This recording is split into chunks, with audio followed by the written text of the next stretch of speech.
அலி அஹ்மத் ரஷாதி புத்தி தடுமாறி பேசுகின்றார். ஷர்கி பரேலவி.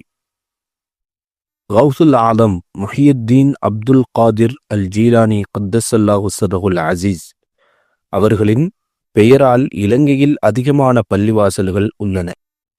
சில ஊர்களில் தப்லீக் ஜமாஅத்தினர் அப்பெயரை இல்லாதொழித்துள்ளனர். ஆயினும் இன்னும் கணிசமான பள்ளிவாசல்களும் தக்கியாக்களும் இப்பெயரால் அழைக்கப்படுகின்றன.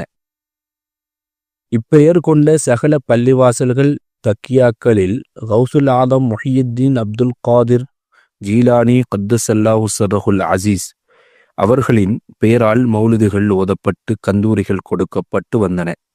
இப்பொழுதும் கணிசமான பள்ளிவாசல்களில் கொடுக்கப்பட்டு வருகின்றன. மௌலவி அலி அஹ்மத் ரஷாதி முழு பூசணிக்காயை சோற்றில் மறைப்பது போன்று இந்த உண்மையை மறைத்து முஹியுத்தீன் ஆலிம் என்ற வைத்தியரின் பெயரை நாடுபூராகவும் உள்ள பள்ளிவாசல்களில் வைக்குமாறு கண்டி ராஜா கட்டளையிட்டதாக புதுக்கதை பேசுகின்றார். முஹியுத்தீன் அப்துல் காதர் ஜீலான் என்று கேள்விப்பட்டிருப்பான் இல்லையா?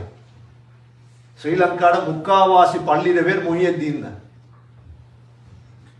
கொழும்புலேயும் முஹியுத்தீன் பள்ளி, கண்டிலே முஹியுத்தீன் பள்ளி, ஜஃப்னாலே முஹியுத்தீன் பள்ளி, கல்முன பள்ளி முஹியுத்தீன் தான், சாய்ந்தமருது ஜும்மா பள்ளி, எல்லா பள்ளியும் முஹியுத்தீன். இந்த முஹியுத்தீன் வந்துச்சு எப்படி? இந்த முஹியுத்தீன் பிரபல்யம் அடைஞ்சு கேள்விப்பட்டிருக்கீங்க? அந்த முஹியுத்தீன் எப்படி பிரபல்யம் அடைஞ்சு?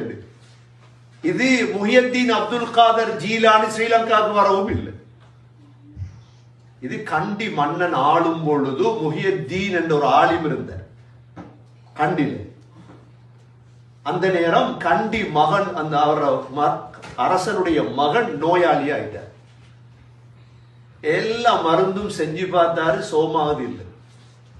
அப்ப அந்த ஆலி முஹியுத்தீனை கூப்பிட்டு வந்து, என் மகனுக்கு ஏதாவது வைத்தியம் செய்யுங்க பொழுது நான் சொன்னேன், வலி அவுலியா முகர்ரபுடைய பெருமதி அதுதான். அவரு சூரா ஃபாத்திஹா போன்ற சூறாக்களை ஓதினாரு, பிள்ளைக்கு சோமாயிடுச்சு. என் அல்லாஹ் கொடுப்பன்னு சொல்லி இருக்கிறார், முகர்ரபான சார். இப்ப உடனே கண்டி மன்னன் ஸ்ரீலங்கால இருக்கிற முழு பள்ளிக்கு உத்தரவிட்டார். என்ன? எல்லா பள்ளியிட பேரையும் மாத்தணும் முஹியுத்தீன் பள்ளி. அதுலதான் வந்தது முஹியுத்தீன் பள்ளி. அதுலதான் முஹியுத்தீன் பள்ளின்னு வந்த ஸ்ரீலங்காட முக்காவாசி பள்ளி வாசல். கண்ணியமிக்க சகோதரர்கள், எங்களுக்கும் ஆகலாம்.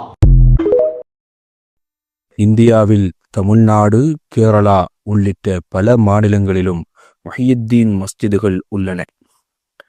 அதற்கு என்ன புருடாவை வைத்திருக்கின்றாரோ தெரியவில்லை. தடுமாற்றம் முற்றும்போது அதற்கும் ஒரு ராஜா வருவார். இவரது பேச்சு இவர் மனதில் இருக்கும் குதுபு நாயகத்தின் மீதுள்ள வெறுப்பையும் முட்டாள்தனத்தையுமே வெளிப்படுத்துகின்றது. இவர் பின்பற்றும் டில்லி தப்லீக் மர்கஸின் ஜி சாதுல்லா காந்தலவி மஸ்ஜிதுல் அக்ஸாவை விட டில்லி மர்கஸ் மேலானது என்று கூறியதை அப்படியே ஏற்றுக்கொள்ளும் மடசாம்பிராணி தப்லீக் வாலாக்களுக்கு இவர் கூறுவது பொருந்தும்.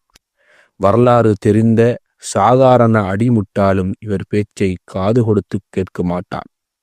இவர் கனடா சென்றபின் அங்குள்ள குளிர் இவர் அறிவை உறைய வைத்து விட்டது என்பதற்கு இது மட்டுமல்ல, பூனை வளர்த்தால் ஷைத்தான் வீட்டில் குடியிருக்கும் என்று கூறி உலக நகைப்பு நாயகனாக வலம் வந்ததை மக்கள் மறந்திருக்க மாட்டார்கள். இதுபோன்று இன்னும் புது புது நகைப்பான கதைகளையெல்லாம் இவர் அரங்கேற்றுவார். புத்தி தடுமாறினால் புலம்பல்கள் முற்றவே செய்யும்.